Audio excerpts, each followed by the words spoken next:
L'une des grandes surprises de ces huitièmes de finale est l'élimination de l'étoile filante de Ouagadougou, tenante du titre. Déjà en difficulté en championnat où elle occupe la dernière place, l'équipe a été sortie par le Real du Faso 1-0. Un coup dur pour les bleus et blancs qui espéraient se relancer grâce à la Coupe du Faso. Autre favori à quitter la scène, l'AS Douane, championne en titre du Faso Foot League 1, a subi le même sort face à l'AS Fayenenga. Dans une rencontre très disputée, un but a suffi aux jaunes et verts pour arracher la qualification. Une victoire précieuse qui ravit le coach de l'AS Fayenenga. Certaines personnes auront souhaité même que on fasse l'impasse sur la Coupe du Faso, mais nous on a mobilisé les enfants, on a dit non, la Coupe du Faso aussi fait partie de notre objectif. Et puis ça peut être aussi un déclic encore pour le championnat.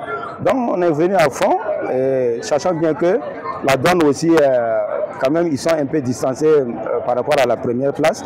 Donc on savait aussi que la donne aussi venait pour en tout cas chercher la qualification. La motivation était là, donc en tout cas on ne peut que féliciter les enfants. Dans la continuité des rencontres équilibrées, Raimo FC a su faire preuve d'efficacité pour venir à bout du Sahel FC 1-0. Un score minimaliste mais suffisant pour poursuivre l'aventure. Le choc entre Sporting et Salitas FC a quant à lui offert un véritable spectacle. Après une rencontre riche en rebondissements, le Sporting a eu le dernier mot en s'imposant de justesse 3-2. Luiso et Lisfa se sont livrés un duel extrêmement serré qui s'est finalement décidé au tir au but. À l'issue de la séance fatidique, Luiso s'est imposé 4-2, validant ainsi le billet pour le prochain tour. Si certaines affiches ont été très disputées, d'autres ont été marquées par des victoires sans appel. L'ASFB n'a laissé aucune chance à l'ASO, s'imposant largement 4-1, tout comme Vitesse FC qui écrase les RC Houndé avec un score sans appel 4-0.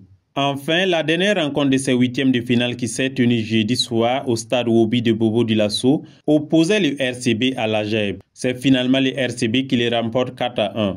Le résultat de cette rencontre vient compléter le tableau des quarts de finale. L'attention se porte désormais sur le tirage au sort des quarts de finale prévu dans les semaines à venir.